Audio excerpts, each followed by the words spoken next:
Face that way. Yes. Yes. Don't turn.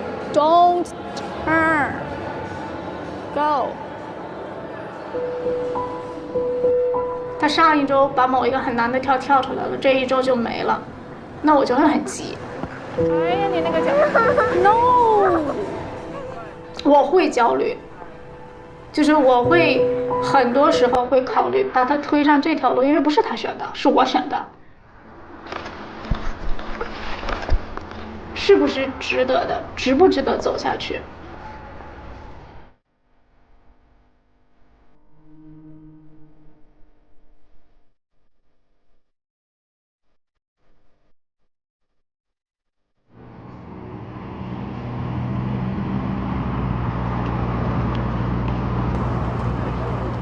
位于南加州的帕萨蒂纳滑冰中心，第42届帕萨蒂纳花样滑冰公开赛即将举行。来自全美不同年龄段的400多名选手汇聚一堂。加州是美国的冰雪运动大州，这里的滑冰俱乐部走出了很多美国国家队队员以及奥运冠军。静涵也带着6岁的茉莉来参加比赛。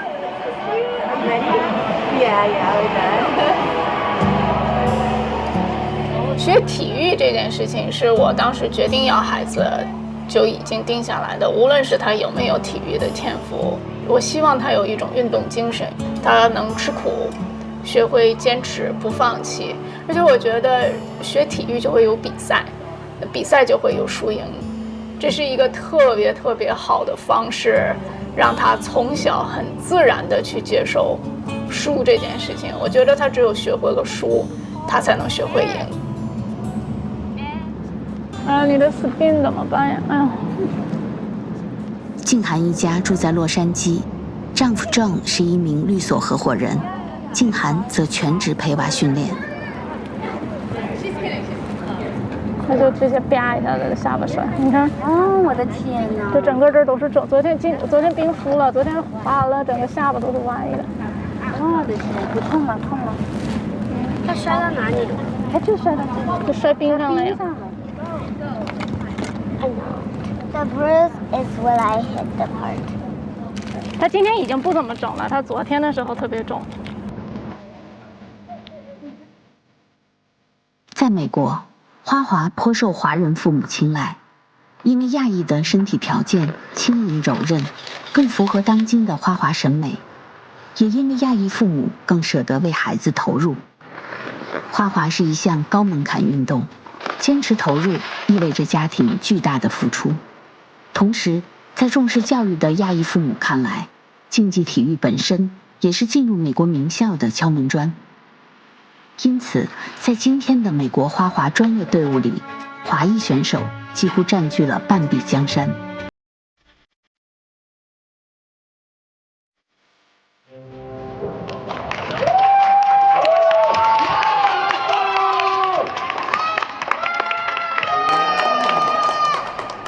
茉莉学习花滑只有2年，这是她的第2个赛季。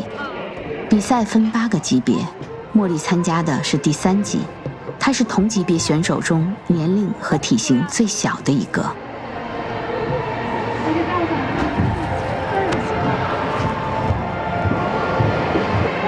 他比我淡定。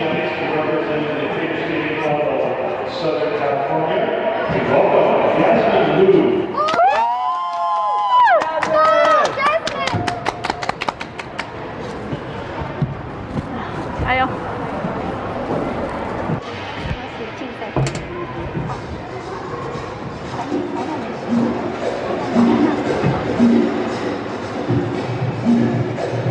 你看它就慢，你知道吧？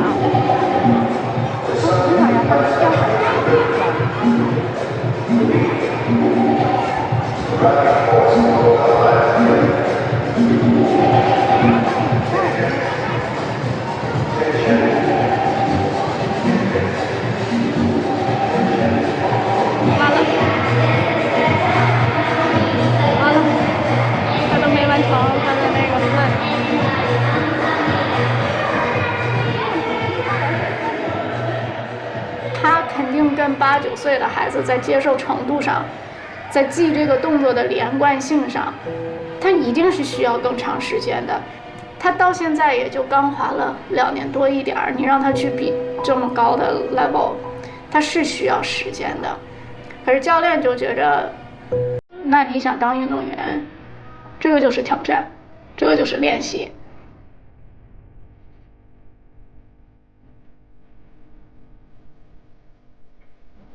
No. No, it's in. It says final. But when you click, Wait, not. when you click it, it's not. Oh, it is. Oh, okay. Miana's first. Jasmine, you're second to last. No, she's the last because the last one. Oh, with you? Yeah. Sorry. Sorry, Jasmine. Last place. That's okay. That's okay. 嗯，什么？那知道吧？那咋办？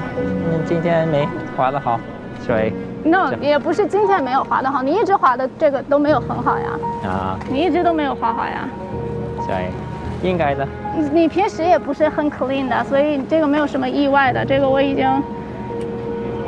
OK， 我们去找米娅呢 ，say congratulations 吧。sad 了吧 ？That's okay。输的时候应该 sad。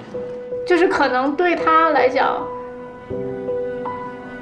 这次不是他的错，我觉得是我的错。就是有一点为了比赛而去比赛，然后也没有给他足够的时间。Hello， 他最后一名。It's okay. 你看，我就跟你说这个比不出来的。你不用告诉 everybody 他们已经知道了 ，everybody 都会看这个的，大家都有成绩单的，所以无所谓的。你从上次的第1名一下掉到了最后1名，那我们就明年再比啊。明年再比。明年我们就比更高级别的了。那你现在也知，那你看看你的分，你所有的分，我们也知道你没 ready， 你不用那么关心名次，茉莉，那个跟你没有关系。我现在就是说的你自己没有做好。第几名都不要紧，我们不是来比这个名次的。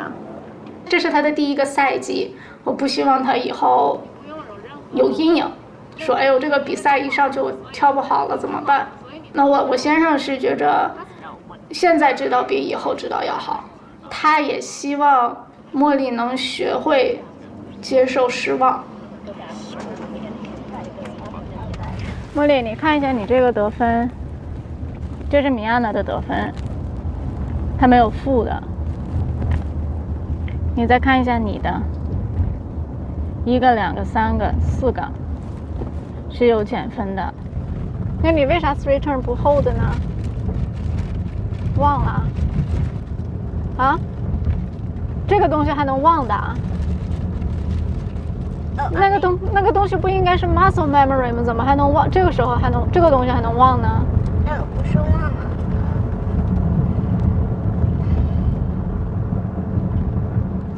茉莉，你不要用那个无辜的眼神看着我，行吗？咱们需要反省一下问题。你就是不够努力。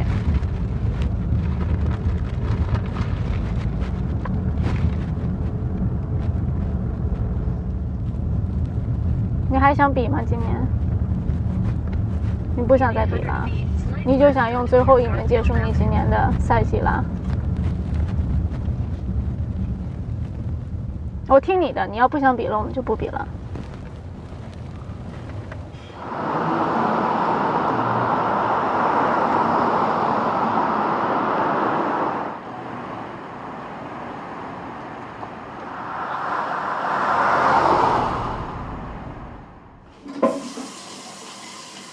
静涵来自吉林长春，24岁时和世交家的公子华二代 John 结婚，来到美国。John 毕业于耶鲁，静涵也力争上游。来美国后，在 UCLA 和牛津又读了2个教育硕士。现在，茉莉是他最大的教育工程。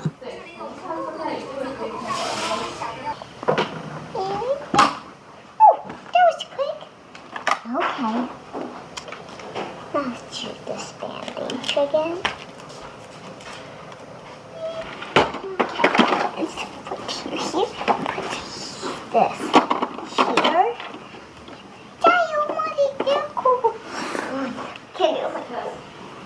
我觉得也是，因为你每次你都告诉我你不会哭的，然后每一次你最后都哭了，是不是？肯定会哭啊！你觉得哪个动作会哭？让我看看。好多了，没关系的，没事的。是有点疼，知道会很疼的。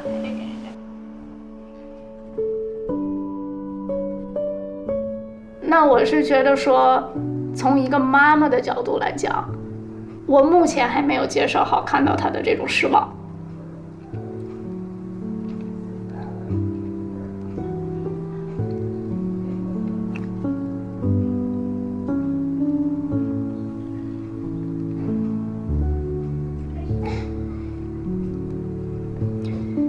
就是因为每天陪他的是我，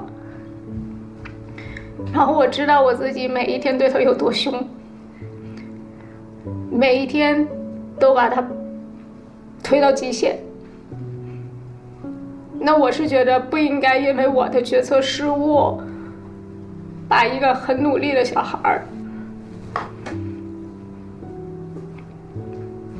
然后让他去接受这个结果。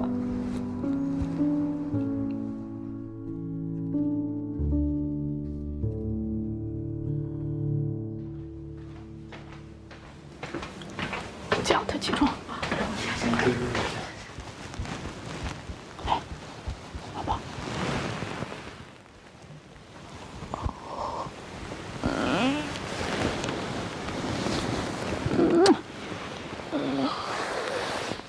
起来了。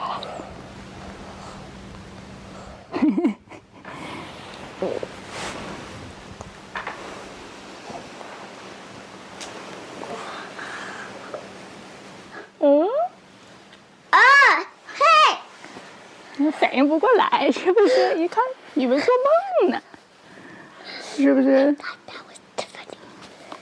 谁像 Tiffany？ 他。啊！一大早上起来 ，Tiffany 对着你，以为做噩梦呢，是不是？吓一跳，说怎么回事？走了走了，起来了起来了，一会儿迟到了，走走。哎，宝宝，哎呦，我天哪！再来看看，抱不动，抱不动，抱不动，抱不动。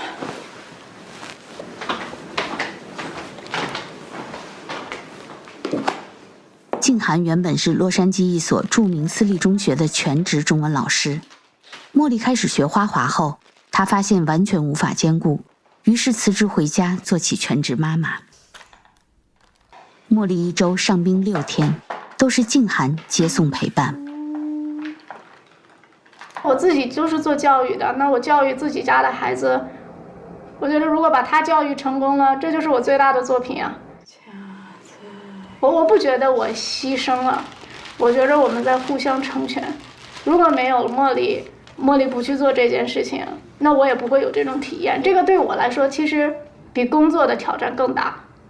你像我们家都是学习的，没有人干过体育，然后要靠我们的一己之力，将来可能未来会把他送进奥运会，这是一个多大的挑战呀！然后我会觉得挺骄傲的，我在培养一个运动员，我自己在培养一个运动员。他这一梳头发他就关键我还喷水。对。你看披着呢行。我这样就行。那个面包挺好吃的。你偷吃了。我就说了，谁偷吃了我的面包？一半就没了呢。我还说呢，我说那怎么今天就剩一半了呢？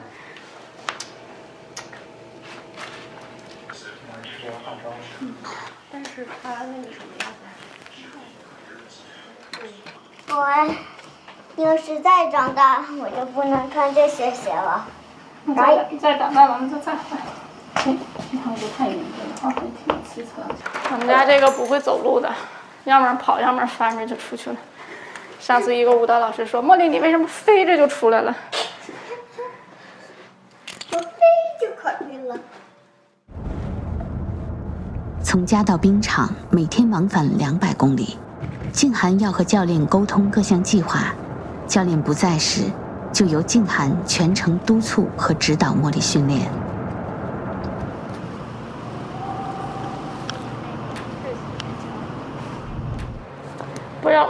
over rotate， 准备好 arm。Nice， 你接 loop 不用那么快，但是你这个是对的 ，OK， 你就不要往前一直趴，你趴你就起不来。所有的体育运动进入到竞技状态，就没有什么快乐体育而言，就不要跟我说快乐，说我每天高高兴兴的，我训练完好开心啊，那你是不可能当运动员。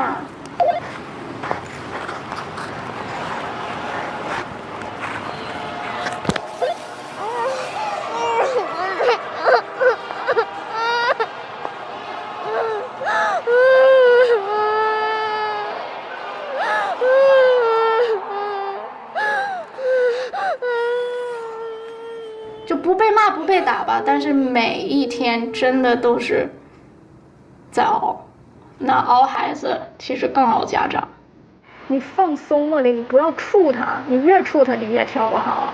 你不要害怕他，你就想我就摔了就摔了，我就抡起来跳。你看你刚才跳的距离，是你自己练习的距离，是你做 program 距离3倍。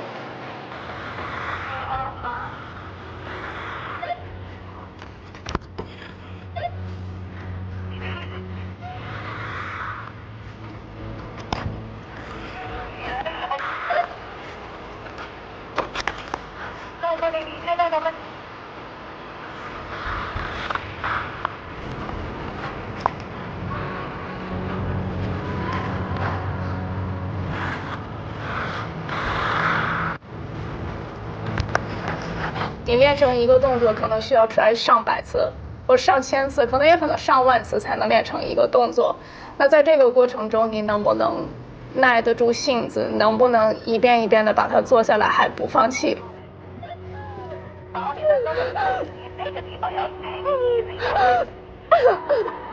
还疼吗？去办公室休息一下，做到了吗？坐一会儿。我不要再做我的 program 了。因为现在的孩子，我觉得挫折教育还是挺少的。因为在我自己就是教学的经验中，我也看见过孩子受打击的能力比较差。我反正觉得比我们那代人要差很多。而且美国这边确实是实施这种鼓励式教育，什么都是好的。但问题是，当他有一天认识自己好像没有他听上去那么好的时候，他心里的落差就会很大，他能不能接受这个打击？所以我觉得练就这种大心脏是很有必要的。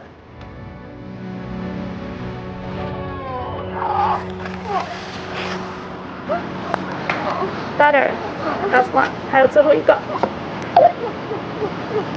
哎，咱们的最后一个得哭着做呀。最后一个了，茉莉。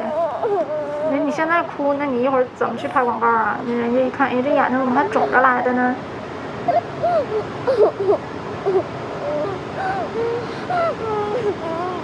不是他摔了哭，我能了解；这个累的哭，我还是，咱也是。那你也不想让他发脾气，对吧？他也可能也就是哭，就是他一个发泄方式。哎，所以，在美国的这种大体文化下，我也是很被抵触的。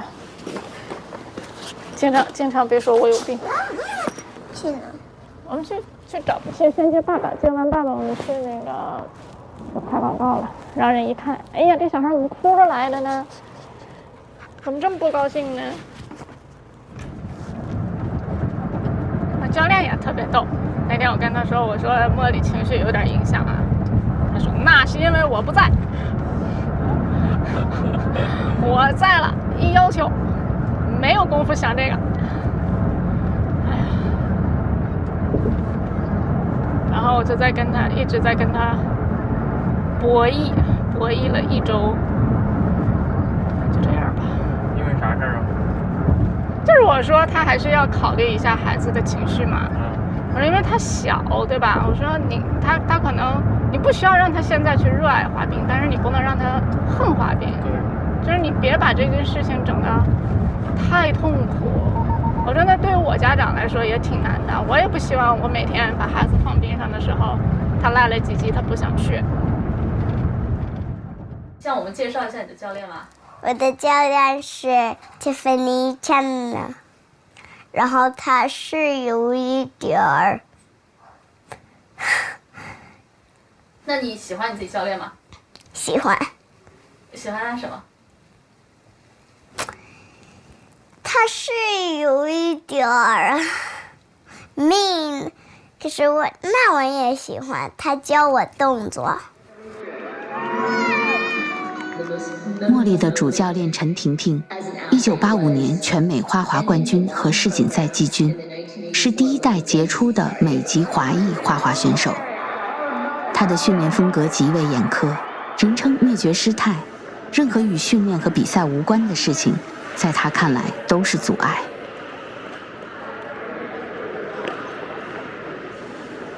我说，其实有的时候啊，跟这个教练干也是。其实也是给孩子表明一个态度，就是妈妈永远支持你，对吧？就他可能心里会比较安稳。我觉得茉莉是一个挺有安全感的孩子。这个真的太重要了。就他会觉得，反正什么样的时候，不管怎么样，我妈妈会站在我这一边。我觉得这个对一个孩子来说很重要。就是。我觉得你难过了，你不高兴了，我愿意为你去 fight。主教练完全按照培养专业运动员的方式，为茉莉制定计划和搭建团队。有教转的，有教滑行的，有专门编舞的，还有专门教冰上力量的，你还有冰下训练，就是它太多不同的分类，然后每一个教练呢就轮流上。那教练是按分钟算的，1分钟2美金。啊，你大概算一下，每天120分钟，1个星期6天。将来你出去打比赛，教练的费用是要我们来担的，教练的吃住行，所以包括他出去指导比赛的这个费用，其实都是运动员自己来付的。所以其实花费非常非常高，我感觉可能是体操的得有10倍了吧。茉莉，你今天第一天上学，什么感觉呀？9月，茉莉上小学了，静涵的生活也随之调整。她回到原来的学校，做起兼职老师，每天上午工作半天。这所学校的中文体系是静涵设计搭建的。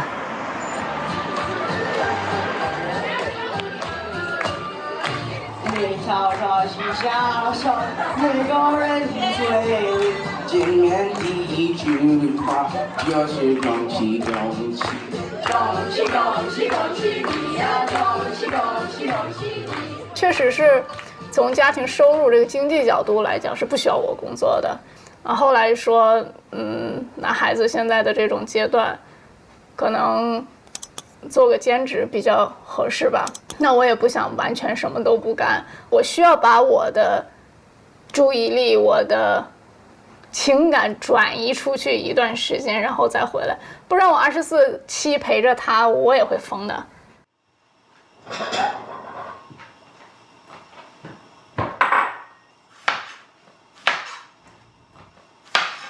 你是一直会做饭吗？还是后来学的？后来学的呀，这样太 lucky 了。我在家从来没进过厨房。先烫，明天星期5，那我明天做饭呢？行，你明天。别笑，让人还得现在话说。做饭不高兴，这个。正好明天我们那个office回来了。好的，明天几点回来？我觉得到家得8点了。OK，那我先晚一点开始。不需要我干什么呀？只要我。不需要，你就看着他别找我就行。好的。妈妈知道哈。OK， 好的。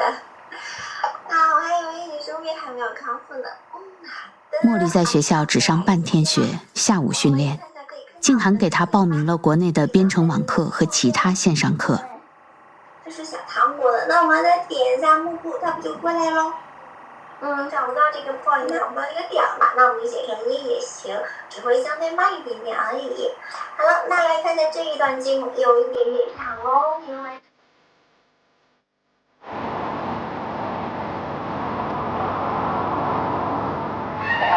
Hold 10, 9. 静涵也给茉莉报名了体操课程，并且注册了好莱坞童星经纪公司，经常有出演广告和电视剧的机会。虽然训练和各项活动占据了大量时间，但茉莉在学校的成绩仍是遥遥领先。其实就是给他一个更多的精力吧，跟经济花费没有关系，更多的是时间成本，因为你把时间花到这儿了，就意味着你这个时间干不了别的了。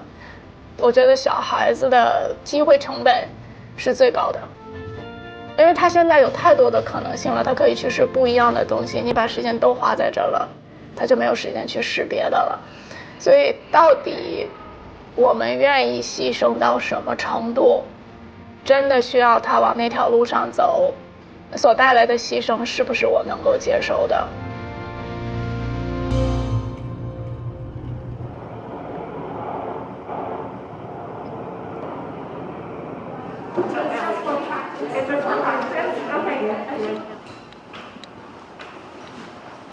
在上一场比赛失利后1个月，茉莉再次报名了雷克伍德公开赛，她要用实力证明自己。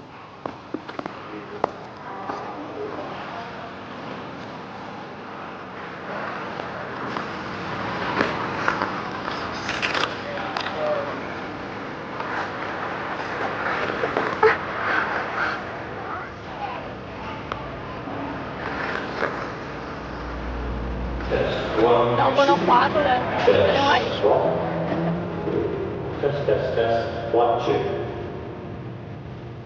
Our next competitor represents the Figure Skating Club of Southern California. Please welcome Jasmine Liu.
比赛结束了，茉莉仍在为自己最后的失误而懊恼。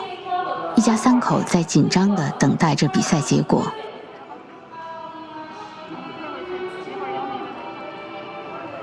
最终，虽然茉莉的动作有失误，但她仍旧凭借整体的表现获得第2名，用银牌为这个赛季画上句号。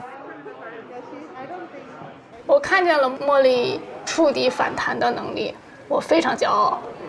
我觉得他是一个非常非常有韧性的孩子。太小了，不忍直视。最远大的理想是希望他能进奥运会。茉莉有天赋，我不想浪费这种天赋。你有最好的冰场，你有最好的教练，你自己有最好的身体条件，那我当然是希望你拼尽全力的去试这件事情。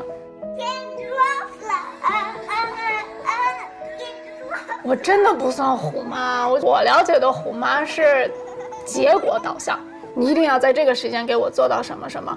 我对茉莉完全没有这个限制，就是我只希望你能尽力的去做。